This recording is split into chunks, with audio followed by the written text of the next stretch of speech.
Cheikh Bara par son engagement moi je connais Cheikh Bara parce que bokk naa si ñi ko invité plateau Ndoumbelane.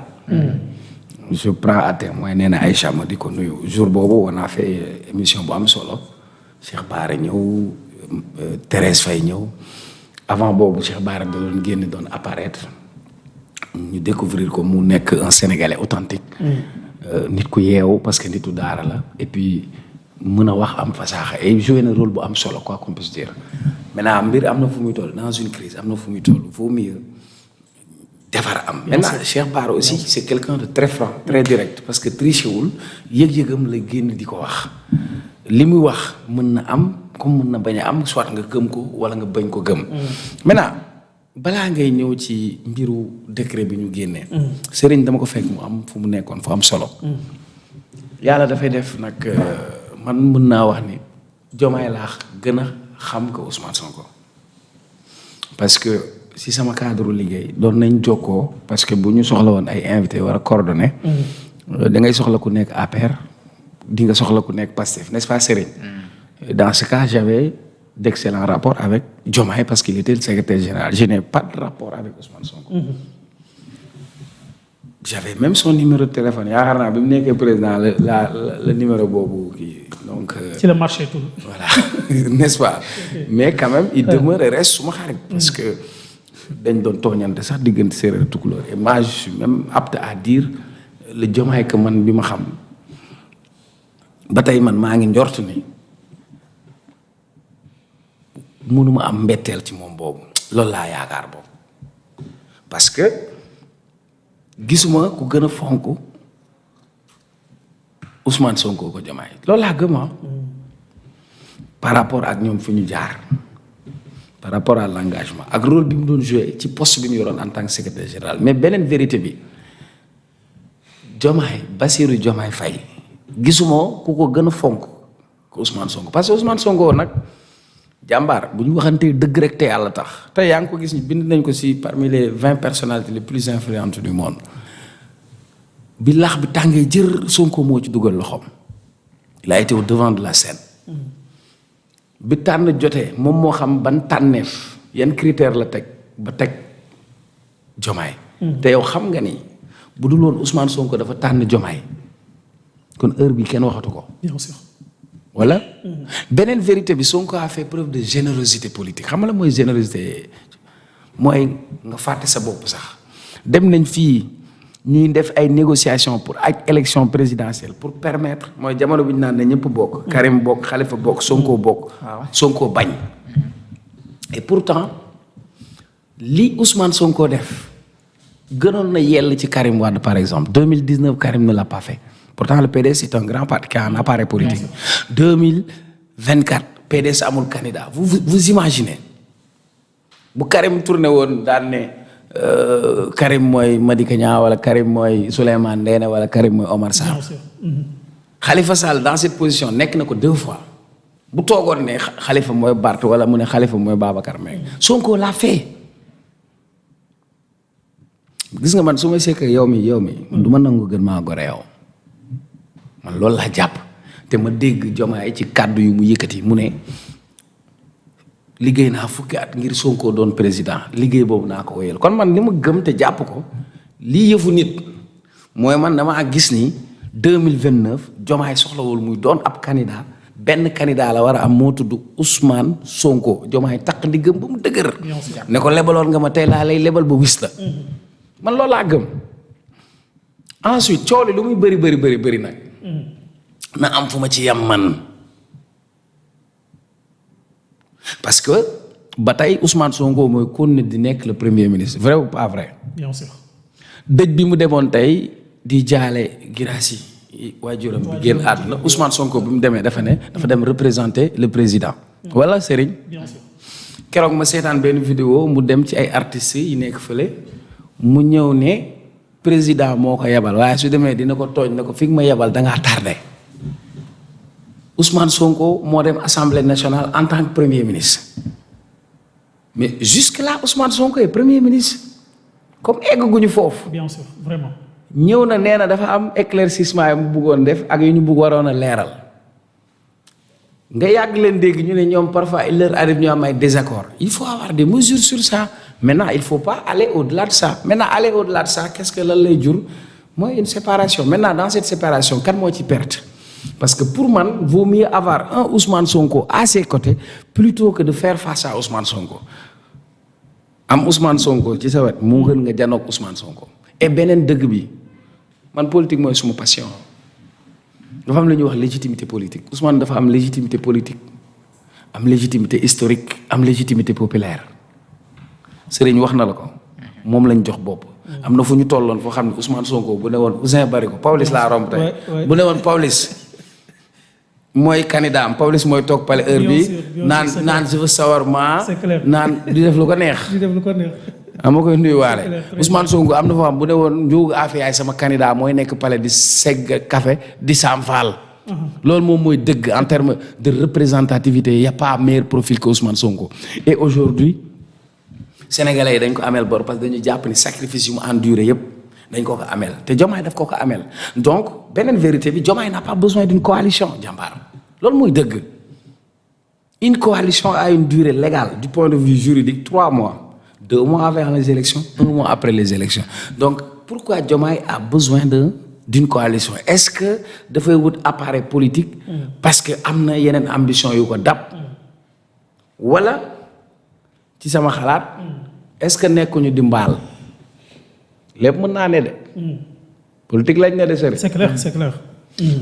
fan yëpp coow li déggootoo ñu wax keneen opposition dootoo déggootoo opposition depuis 1 mois on ne parle que de Sonko et de Diomaye c'est clair ça s'appelle de la bipolarisation si coow li rek ils sont parvenus à bipolariser le débat politique léegi waaw bu fekkee ni Diomaye def na pat waxul Sonko ñi nekk Pastef ñëpp ak ñi bëgg Sonko yëpp Sonko téye na leen ba pare mais am na ñoo xamante ni defuñu ak Sonko bu leen Diomaye bàyyee duñ dem këpp ci opposition. C'est important. par exemple Me Moussa Diop. allié la woon jubóowu leen dem na versé opposition ñeneen dinañ ver léegi est-ce que tamit loolu nekkul mbaal tamit sëñ bi créer benn réceptacle boo xamante ni foofu lañ leen di maîtriser canaliser leen. bu ñu demee ba ci coppaandaw gi mu indi mbetteel mu ne leen Diomaye benn candidat la am Sonko xëppal ko hypothèse la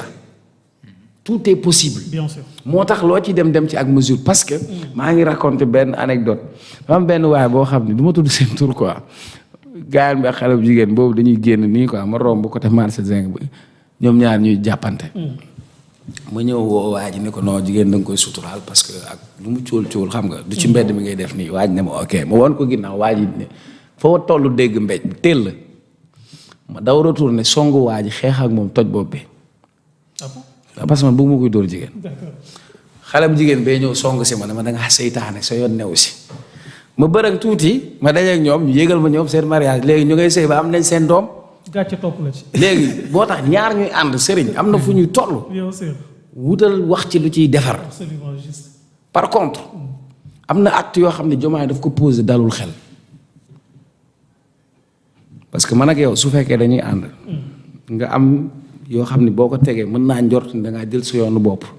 loolu dama koy jël teg ko ci suuf donc kuy wax dëgg waxal Diomaye coalition ñamu mbaamam bii na ko teg ci suuf et seen coalition ñamu mbaam c'est pas méchant mooy desitu lekk yi ñu dajale ça c'est des restes politiques ñi mu dugal ci coalition am ñoom ñëpp kenn par kenn one by one ku si nekk maa la ëpp mbooloo maa la ëpp coow maa la ëpp tur. boo ko weddee dugal Pikine. c'est important. wax maa ngi ni dem Ziguinchor ñu teeru ma. mais non dama waaw moo tax ma ne la. grand jën su génnee ndox. gis nga jën bu génnee ndox. dañ koy fiirir rek. mbaa ñu def ko ci pepesu mbaa ñu teg ko ci c'est bon. je veux dire la force du poisson réside dans l'eau. La force de Diomaye ne vient que de Ousmane Sonko et de Pastef. maa ngi ñaanal sama woykat bi Ami Collé yàlla na ko yàlla may jàmm. mais wax jooju muy wax lumière Diomaye Ousmane Sonko mooy sa Diomaye laa waxal anam sax Diomaye Ousmane Sonko mooy sa lumière moo lay niital yoon wi ngay jaar ku la jay mbaamu puus la nga sorenteeg Ousmane Sonko mu ngi lay gasal sa kàmb politique beneen bi en parlant du premier ministre ñaar moo am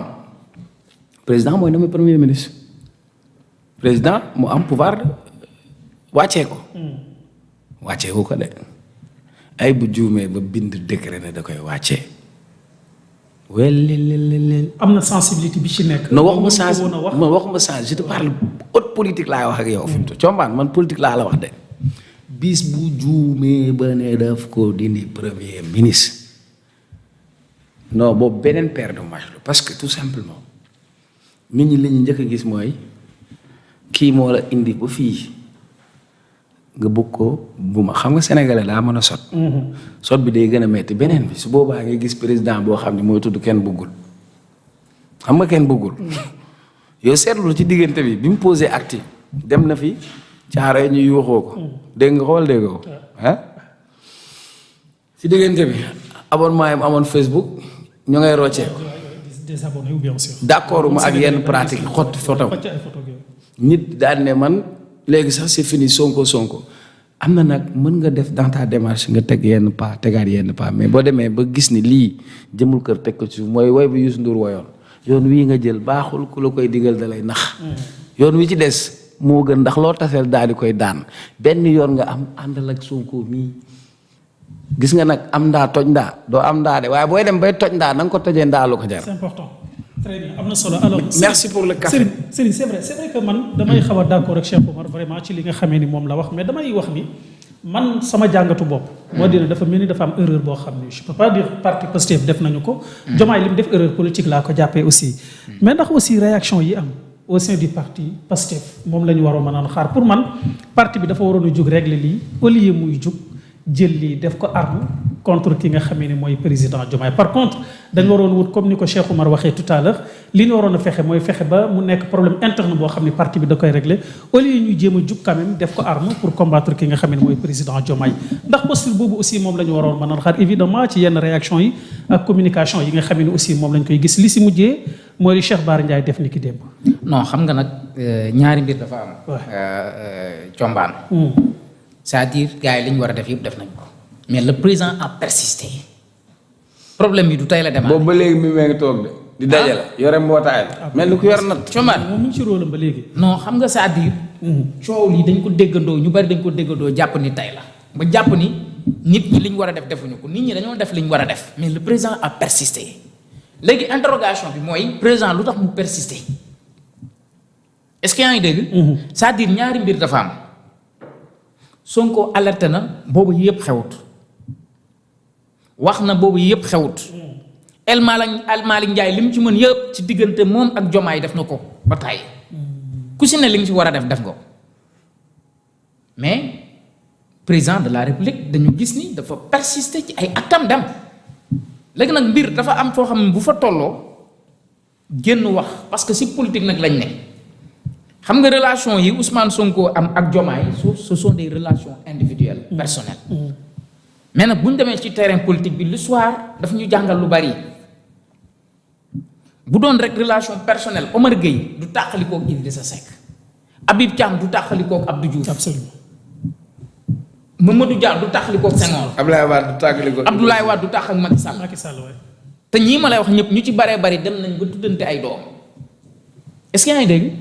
c'est-à-dire ci politique lañ ne il faut que ñu comprendre ni ci politique lañ ne gis nga politique dañuy wax ni en politique c'est-à-dire c'est des questions d'intérêt amul sentiment pas de sentiment ñi nekkoon ay mbokku démb ñooy nekk mujj wëlbatiku nekk ay noon tey léegi lu tax ma ni la bu ñu jàpp ni mbir mi gars yi liñ ci war a def defuñu ko ci wax nañ bureau politique ba moo mujjee dem waaye ay kilifa dem nañ ba sax am na ay intervention wu ay kilifa diine yu si dugg pourtant même le khalife général de Layène dégg nga wax na ci ak ñeneen ak ñeneen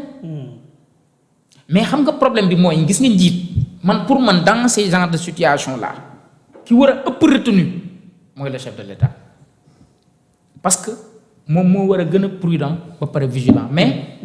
vigilance boobu ak prudence boobu Diomaye da koo manqué surtout intelligence bi manqué na ko trop ci politique bi Sonko woote na terrain mythique am xoolal ci li ko Sonko xëcc ba mu dugg ci kooku bu doon stratège la Sonko taxaw na gasal la kam pour wane sa vrai visage taxaw na ne coalition nangam ñu ngi ruumalaat ni am na kuñ ko war a jox benn tuddul tur Sonko piège la wax na ni am na kuñ ko nar a jox waaye ay dëmbooj loolu piège la dala gasal kàmb googu moo tax man le président bu amoon ay conseil politique yu baax du ci dugg parce que président ba jusque là bi Sonko di tenir loolu mi ngi woon ci benn mythe maanaam nit ñi ñu ngi doon wax naan sañ naa war Sonko wala sañu ko war est-ce que sañ na def dara wala sañu ko def mais li ko jël décision à la hâte dafa tax sénégalais yi déterminer sa vrai visage. D'accord. léegi sénégalais bi nekkatul ci laam-laame parce que yaa ko may occasion boobu léegi su fekkoon ni jëlul décision parce que lu fi war a jaral président mu gaaw jël décision dàq Aïda Mbodj c'est une réponse au propos de du premier ministre Ousmane Sonko mais nag réponse boobu li nga ko jël à la hâte dafa tax nit ñi gën a nit ñi déterminer sa vrai visage léegi koo wax danaa la Diomaye amatuma si moom yaakaar te bu njëkk ba avant cette décision ñu bëri dañ doon wax naan non du ko def Diomaye moom du def lu ñaaw Sonko du non loolu xalaatu ko mais bi nga ko defee nag si la nit ñi génn si cadre doute boobu moo tax mun man président dafa waroon na rester sur mythe boobu stratégique ne cel parce que bu ñu woon cel Sonko ci terrain meeting bi li mu bëggoon du ko réussir Sonko amul problème mu dajale ay nit amul problème mu wane boppam parce que kon am na objectif bu mu doon viser et da nga ko permettre mu atteindre ces objectifs là moo tax bi mu taxawee assemblée nationale mu ni c'était un devoir de clarté parce que à partir de ce moment si la mbir yi commencé leer si nga commencé jël décision ay ennemis nga commencé di leen recevoir ci coalition Diomaye loolu yëpp lu ko waral parce que Ousmane Sonko tenir na meeting nga topp ko ci logique am léegi nag président pour man ci mythe boobu mu nekk la waroon a nekk def ndànk prudent stratégique tey xool l'avenir ce que l'avenir lui réserve mais waru woon a daaw dugg ci loolu léegi nag benn lu tax ma ni politique amul sentiment man de xëy na peut-être dama nekkul un acteur politique mais man su ma nekkoon un politicien combaan du ma am sentiment gis nga ci cadre politique bi amul xarit amul mbokk amul papa amul yaay amul doom parce que xamul la politique ñun ni ñu koy defee fii dafa salte te gëw ma ni mën nañoo fexewaat ba mu rafetaat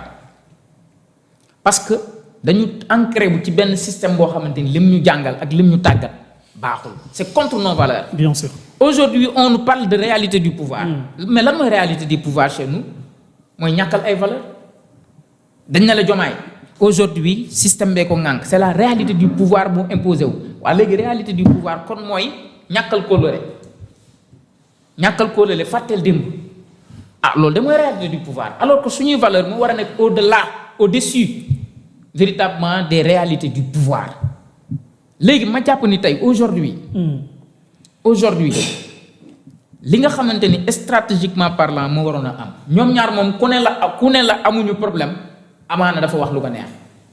il y a un problème fondamental te Sonko a été très clair à l'Assemblée nationale léegi la ñu seq c'est les choses politiques fu mu taxaw moo tax depuis Assemblée nationale fu mu taxaw bu ko président yebalee dina taxaw ne président moo ma yebal loolu c'est l'État c'est la République mais sur le point de vue politique ku nekk da ngay demal sa bopp léegi nag Cheikh Bara Ndiaye il est stratégique Cheikh Bara man de xawuma ko waaye dama koy jàngat Cheikh Bara il est très stratégique te mën na politique nag mën na politique de gis nga fi mu génnee boobu kenn nanguwul génn dafa génn répondre aux actes du président de la République ci moment boo xam kenn nanguwul génn mu génn exploiter cette situation là moo tax mu am impact bi mu am parce que xam na ni bu waxee ci jamono yi benn ñëpp danañ ko tàccu parce que moment boobu ñu wax Sonko avait besoin de tout le monde autour de lui. Bien sûr. ak képp koo xamante ni Pastef bëggoon nañ sentinelle bu taxaw. wax li ñu nommé parce que booba ñu ngi nelawloo Sénégalais yi naan leen Sonko mooy Diomaye Sonko alors que am na lu làqu sa ginnaaw loolu la Cheikh Bara nekk di tey tous les patriotes sont contents de lui kon c'est-à-dire moom lim si doon wut benn am na ko te jàpp na ni aujourd'hui ci politique bu ñu la dóoree coup bul fi nekk naan damay bàyyi ba suba wala gannaaw suba pour fayu immédiatement tu réponds parce que ki ngay dóor il faut nga wan ko ni li nga ma dóor metti na naa la ko delloo parce que loolu mooy tax mu delloo ginnaaw am na président décision yu muy jël pression rek mën a tax mu dellu sa gannaaw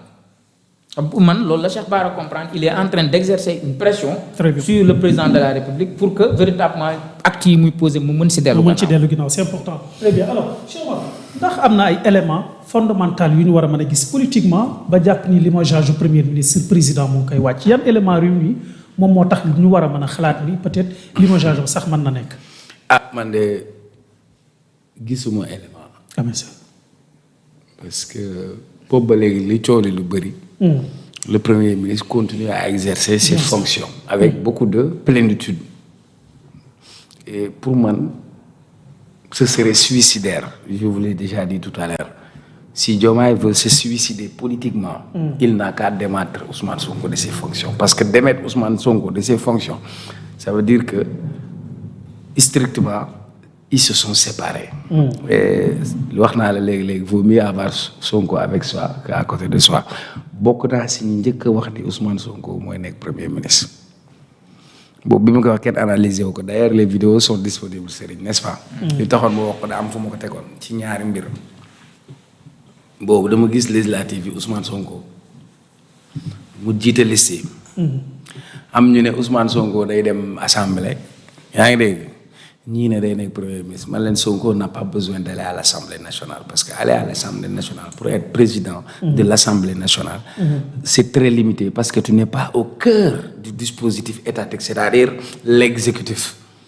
Sonko en tant que premier ministre parce que c'est un homme de terrain, parce qu'il est opérationnel, parce que Sonko c'est quelqu'un boo xamante ni il est au cœur du projet. Donc il n'y a pas une personne mieux outillée pour conduire le projet que Ousmane Sonko. Donc ça c'est du point de vue opérationnel et institutionnel. Maintenant du point de vue politique léegi sax la nit ñi di dal Diomaye mais coow lu muy bëri yëpp Diomaye était au-dessus de la mêlée. Moi j'avais dit Diomaye le fait de sortir du cadre politique lui permettait d'être au-dessus de la mêlée et c'était Sonko qui était exposé, qui était au front. Parce que le Premier ministre, le bon Premier ministre, il joue deux rôles. Celui de bouclier. Ça veut dire que luy ñëw ci yow waroon a dal ci yow moom moo koy dékku mu dal ko moo tax moo nekkoon l'homme qui dérange, l'homme à abattre, opposition bi même la société civile les a tirés sur Sonko. Mais si Sonko n'était pas là, c'est Diomaye qui devra faire face. La preuve, sur la crise universitaire, il a fallu que Ousmane Sonko intervienne pour que la situation revienne à la normale. Diomaye moo toog mu ne j'ai le Premier ministre. bi Sénégal amee ba tey j'ai le Premier ministre Diomaye ko wax non koo bëggoon mu nekk président en série nga am ko ci sa wet Premier ministre. Bien sûr. Donc pour man erreur stratégique mooy essayer de démettre Ousmane Sonko. Ousmane Sonko qu'il soit démis de ses fonctions wala qu'il démissionne de ses fonctions. ñaar yëpp baaxul ci Diomaye. beneen bi posé nga ko sànq. am na décret bu génn. On parle de renforcer les pouvoirs machin. xam nga dafa am ay limites parce que tey dafa am ay pouvoirs yoo xamante ni ñun c'est important ñu xam ban régime politique la ñu am. Quand on parle de régime politique xam nga dafa am lu ñuy wax un régime présidentialiste am un régime parlementaire. Mais ñun régime bi ñu am c'est un régime hybride en fait. Il est à la fois parlementaire et présidentiel, donc semi-présidentiel. Donc pour nit ñi mën a comprendre, par exemple c'est un régime présidentiel. Mais malgré que c'est un régime présidentiel, tu sais que le Congrès dafa am pouvoir bu taxaw parce que ni ñu ko concevoir il faut qu'un pouvoir limite un pouvoir. Maintenant au Sénégal régime bi ñu am semi-présidentiel parce que le président am na pouvoir bu mu mën a freiner assemblée aussi am na pouvoir bu mu mën a freiner exécutif par exemple motion de censure et ça c'est du droit peut-être. Maintenant pour revenir ici dans l'affaire Serigne wax na la ko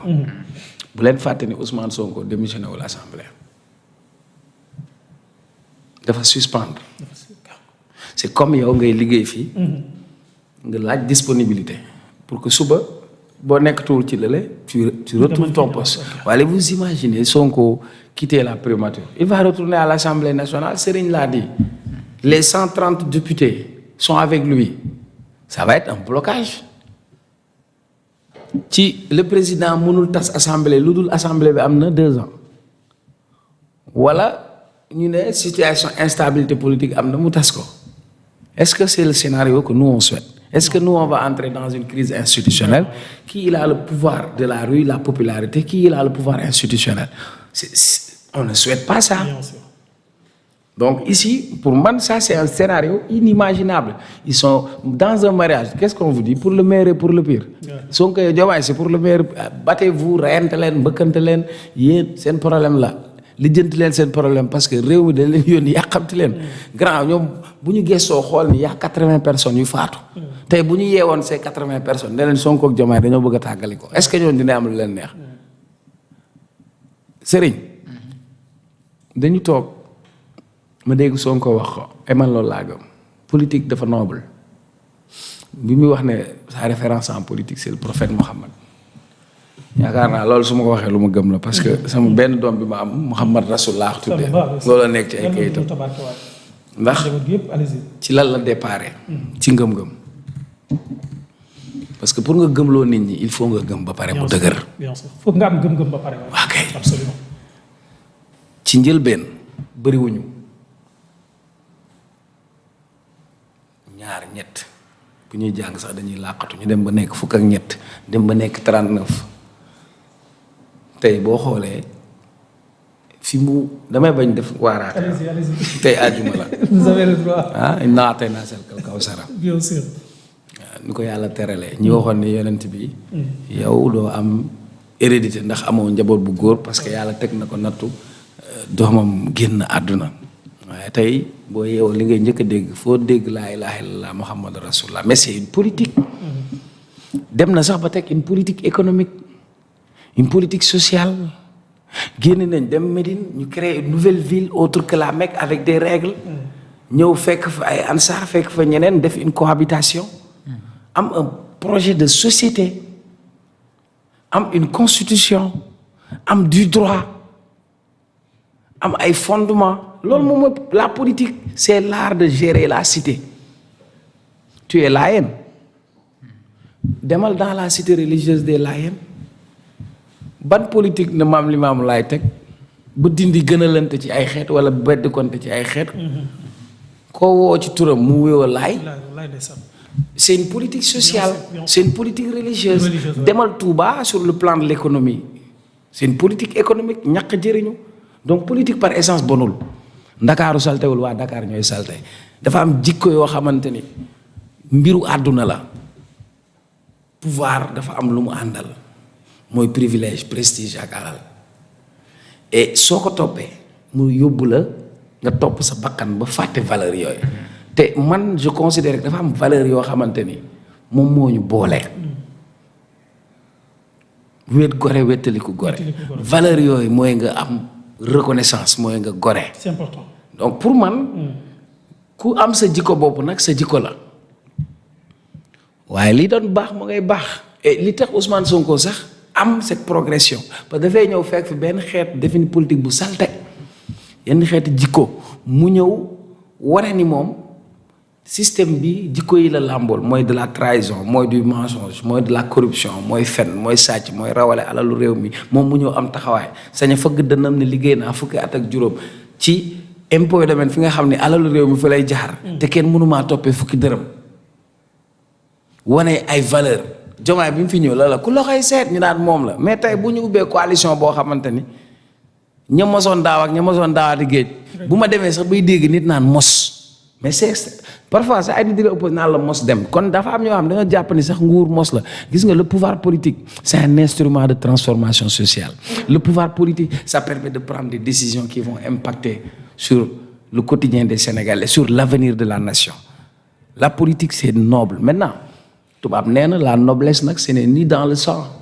ni dans le rang mais dans l'acte de l'instant c'est dans les actes que l'on pose ci la ñuy xamee ndax kii nit ki ku mot la. moom la olof yi naan nit tolluwul ni mu waxee. na mu jëfee rek léegi nag ci acte yi laay xaar. très bien c'est important Serigne ban commentaire ngay def avant ñu ñëw si dernier sujet. waaw bon li Cheikh Omar wax c'est ça mooy parce que boo xoolee sax man maa wax jox mu wax. pratiquement ñoo bokk même point de vue c'est important par rapport à ça. très bien. alors beneen sujet bu ma bëgg ñu waxtaan ci tey dañ ko lire ci journal l'Observateur l'Observateur di xam le ni c'est vrai que ça fait un moment ay avocats moom Farba Ngom ñu ngi alerté ci situation délicate bi nga xamee ni moom la nekkee évidemment problème santé boo xam ni jàpp nañu mu ngi koy dund ñu wax ni sax mu ngi waat ni ki tey firil ca pavillon spécial maître Cissé kenn ci ay avocat aussi moom affirmé ne xibaar boobu situation très délicate bi nga xamee ne Serigne de plus en plus ay avocat Farba Ngom ñu ngi génn di ñaxtu di sàkku ni daal vraiment mu ngi ci problème sanitaire boo xam ni jaadu na ñu taxawu ko te état bi moo ngi koy sàggane ndax da ngay partager même avis wala ban lecture nga ñu si mën a defal. waaw ak lu mën a am nañ respecté yoon xam nga man moom je suis légaliste par rapport à cette situation là. bi Farba Ngom nii. yoon dafa am lu prévoir. Farba dafa am lu ñu koy toppee lañ koy toppee loi bi am na nu mu organiser woo si loolu nee na yii condition yi boo ko remplir mën nga bénéficier. li nga xamee ni que moom mën nga mucc ci nekkin kaso nga cautionné wala nga fay wala sa wér-gu-yaram matewu ko sa wér-gu-yaram àndul ak le milieu carcéral condition yooyu mën nga ko remplir boo demee ci article 140 bu code de procédure pénale bi mooy wax condition yooyu maintenant même am na exception bi ba tey mu ngi ci article 141 bu code de procédure pénale bi wax ni amaana sax léeg-léeg mën nga cautionner remplir toutes les conditions teewul ñu jàpp la ñu garder la ça dépend des faits et des montants ak risques yi sa génn mën a créer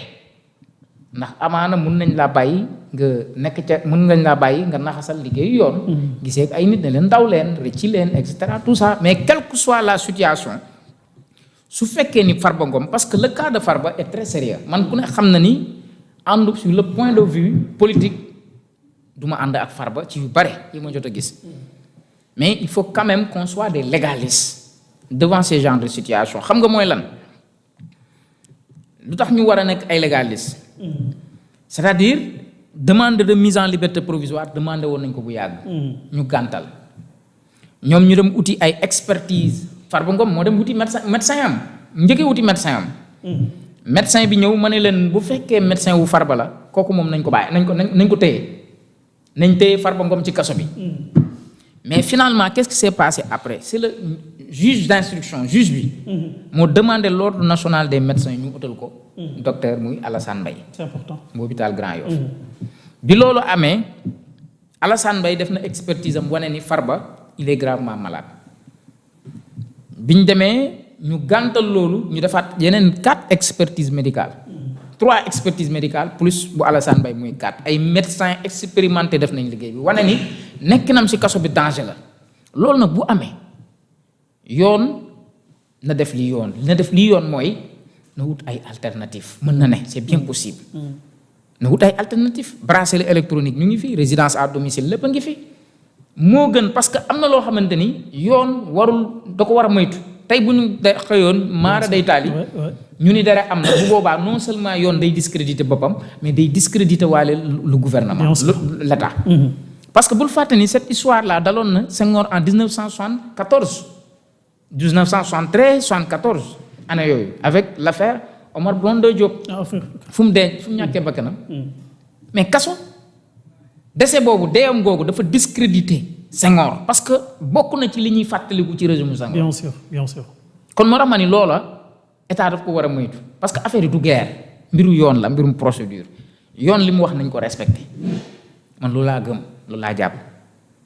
donc leneen mi ngi fi yoon am na ay alternatives niñ ko demandé woon Sonko quand il était véritablement dans la même situation que Farba Ngom ba bulletin médical am génn ñun ñëpp on avait demandé sa libération pour mu dem faju maintenant si véritablement Farba Ngom est dans cette situation on mënuñu lu dul demander la même chose c'est-à-dire nañ ko permettre mu dem faju ji ci fa nga xamante ni foofu la wér-gu-yaram méngoon yàqul dara si procédure yi ñu ko war a def c'est clair bien man loolu laa très bien alors Cheikh Omar ban lecture ngay def situation sanitaire wala c'était problème santé bi nga xamee ni ay avocat wu Farba Ngom d'abord c'est une question de responsabilité parce que bu fekkee état moom moo la teg loxo responsabilité bu jëm ci yow dafa ngaalu ci kawam bu fekkee ni nit mën nga ko téye nag et puis personne man de en tout cas taxaw ma fenn libéré Farba Ngom wala manifestation wala nangam parce que pour man pour les faits pour lesquels ñu téye ko man dama jàpp ni dañ ci war a dem jusqu'au bout enquête ko mu leer moi je suis intransigeant sur cette question mais pour des questions de principe dafa am loo xam ni daf ñu tënk dañu nekk ci réew boo xam ni réewu droit la et je considère que ay avocats am dañu def expertise médicale pour wane ni wér-gu-yaramam may ko mu nekk fa du dëgg attekat bi dem wuti contre expertise mu confirmer loolu. léegi nag ki nga xam ne mooy àttekat bi am na loo xamante ni mën na see sukkandiku pour ñu mën a accorder une liberté provisoire. nu mu tudd. hôpital bi fi ñuy yóbbu. Yasso. non avant Yasso sax parce que pavillon spécial. Pavillon spécial c'est pour des soins. mais tu es quand même en détention. Il y a d'autres alternatives parce que tey résidence assigné à résidence wala bracelet il y a d'autres alternatives yoo xam ne am na parce que li Serigne wax aussi il faut qu'on soit aussi légaliste. parce que ci part de responsabilité. non part de responsabilité weesul bu fekkoon maara de état leneen am na mais loolu part de responsabilité état la. léegi nag pour ne pas en arriver là. dès l'instant que moom teg nga ko loxo mënul génn réew mi mën nga ko defal bracelet mën nga ko bàyyi moom mu nemmeeku wàllu wérgu yaramam mais saa yu ko yoon soxlaa nga am ko pour man ci foofu la ñu war a dem. beneen bi mën naa ko fàttali bi boobu Bourgi dañ ko fi jëlee boobu ñoom Farba seen régime moo fi nekk ñu war ko évacuer en urgence en France on lui a refusé son évacuation on l'a traîné j'étais là au tribunal salle 4 du ma ko fàtte mukk ñu indi ko ak ay perfusion am na tam yeneen cas yu tey xel Bougazelli woo nañ ko jàpp nañ ko mandat dépôt nañ ko yëngaloon lu tax ñu mandat dépôt ko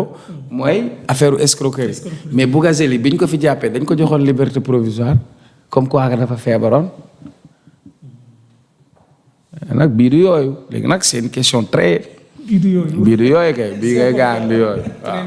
alors yaa ngi may woon léegi Pape Sané ñu ngi gis en tout cas benn tweet boo xam ne maa ngi doon vérifier ci suñu groupe yi ndax dañ ko placé en garde à vue wala. waaw loolu la gars yi wax de mujj nañ ko placé en garde à vue di ko toppee diffusion de fausses nouvelles je crois que loolu la ñu ubbee woon suñu émission. c'est une question aussi de responsabilité. C'est important. maintenant si seede yàlla s'il n'a pas pu apporter des preuves convaincantes maintenant c'est au procureur de voir lan lañ ci joxe donc en attendant voilà. Très bien alors Serigne avant ñuy tëj Pape Sané de jot nañu xibaar boo xam ne ça a vérifié aussi ñu ngi wax ni placé nañ ko en garde à vue doonte ni ñu ngi koy vérifier à travers suñuy groupe mais ndax xibaar bu lay bett la ci moom alors. bu dee waaw bon mën na ma bett mën na ma bañ a bett. parce que day dem rek biñ ko convoqué xaw ma ndax yor na ay preuve ci li muy waxam déet. donc tey bu fekkee ni information bi lu wér te wér la ça veut dire que nag yorul lu mën a firndeel la mu doon wax. ndax bu ko yoroon moom amaana. dañ koy bàyyi mu génn dañ ko parce que diffusion de fausses nouvelles mooy li nga joxe xibaar yi nga joxe baaxul. voilà c'est ça bon moo tax nag ñun ñëpp war a moytu xam nga tamit garaawlu bi dafa garaaw. très bien waaw léeg-léeg nga gis ay journalistes yi moom pour ñoom ñoo xam lépp. waaw ñoo xam lépp. gaa yi leen taxal micro yi rek ngay sóob non mais ba pare non lu kii defar na ko Pape Ndiaye misil. yàpp ni yaa xam lépp. damay tooñaale Pape Ndiaye misil def ko. ay misil laa yore. waaw di te moom da doon tirer ci gars yi de régime mag yi moom daa dem ci jël bi ñëw changé ak kan drone moo du fen saa yaa amee costume bu bees moom fen bu bees lay indaale bees tàq xam nga ñëw ay drone gis affaire yi moom dañ ko waroon woo sax laaj ko drone yi anoñu waaw alors avant de finir aussi Serigne yow de xaw ma ndax amateur football nga wala sama copain moom xam naa ni tey amal lu ko neex Cheikh Omar depuis sànq ci oto bi mi ngi naan ba France lañu am naa nga bëgg am naa ci lu ma neex tirage au sort coupe du monde équipe la tiitoo ci suñu poule bi daal mais dara ay équipe ba fa ne doo ay équipe ba ne ci poule bi Serigne est-ce que noonu lañ ko war a analyser mais doo équipe ba fa ne rek football daa mënante de football amul logique nag Brésil jàpp nañ ko fii dóor ko fi. am na mënante ñoo mën France grand ñoo mën France. ñu wëlbati ko fii mu ñëw fekk ñu fi ñaata la ñu dóor 3-0 wala 3 ñaata. Brésil ñaata la ñu dóor keroog wuyul yaa ñu gën a nekk amateur football. ñaata la ñu Brésil dóor mais non problème bi du question de amateur parce que aujourd'hui football dafa am ay enjeux. C'est des enjeux à la fois diplomatiques c'est des enjeux économiques parce que tey événement mondial bu am solo la. bu njëkk ba ñun mosuñu woon xalaat ni dañuy dem coupe du monde yaa ngi fàttaliku ba ñuy seetaan ni coupe du monde Italie 90 nga xam ne da ngay jënd affaire yi di ko ci tab damaa xaw a yàgg nag de comprendre nga. Youssou Ndour dem woy fii coupe du monde 98 ñu naan Sénégal dem na ndax Youssou Ndour woy na mais ñun dem nañ bii mooy suñu ñaata coupe du monde. bii mooy suñu ñaata donc léegi ça veut dire que suñu football évolué na et puis on fait partie des grands. et aujourd'hui on a eu des expériences yoo xamante ni dem nañ ba quart de finale yeneen expériences yi ça s'est pas bien passé entre-temps l'équipe s'est bonifiée et ensuite tirage bi pour man c'est jouable parce que tout simplement dans cette poule France nga am ak yow am na beneen équipe Norvège en dehors de la Norvège dafa am tirage boo xam ni dafay am mais tirage boobu barragistes yi war a ñëw donc barragistes yooyu soit ce sera l'Irak Bolivie qui est de l'Amérique latine ak Suriname donc Sénégal a déjà joué Bolivie en amical donc tey Sénégal yor na équipe boo xamante ni amul ku mu war a craindre le Sénégal ne doit pas craindre l'équipe. Non man faalewu ma France xam nga dafa faalewu ma France. Je vous dis en 2002 bi Sénégal di jouer ak France capacité yi ñu amoon ak léegi c'est différent équipe bu France jamono jooju ak bii du benn boobu la France avait les 3 meilleurs attaquants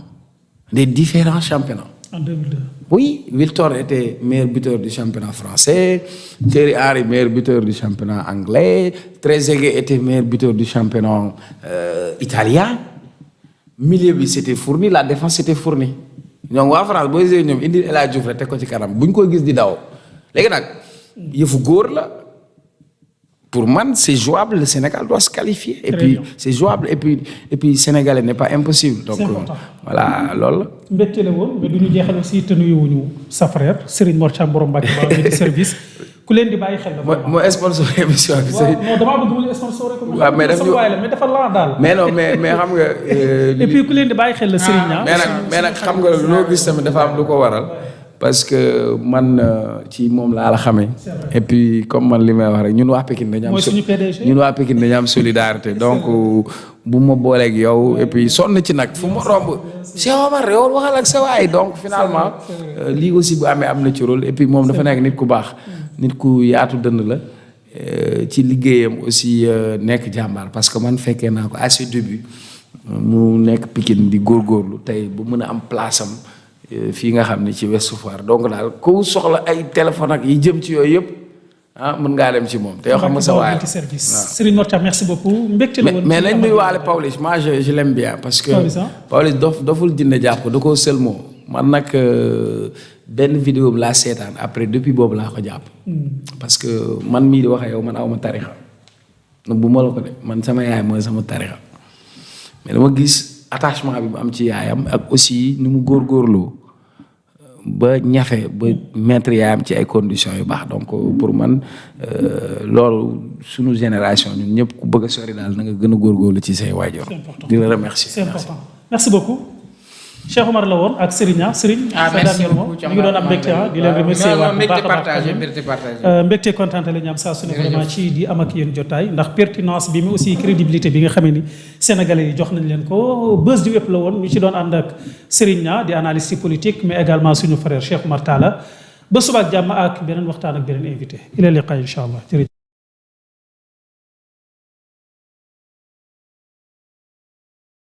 jigéen joo xam ne da nga amoon ay jafe-jafe ñu raxas sa biir ndax nga mën a jël grossesse fibrome prostate hépatite B hémorroïde et ulcère Chinese bio lépp ay tee la lépp bio la by MK am na thé pour arrêter la cigarette résultat bi da nga koy gis ci une semaine à boire matin midi soir Chinese bio by MK rond-point Jamalaay booy dem Dior première doodaan à ta gauche wala nga wooñu 78 703 47 47 wala 78 703 87 87 bu la neexee ñu livrer le phone.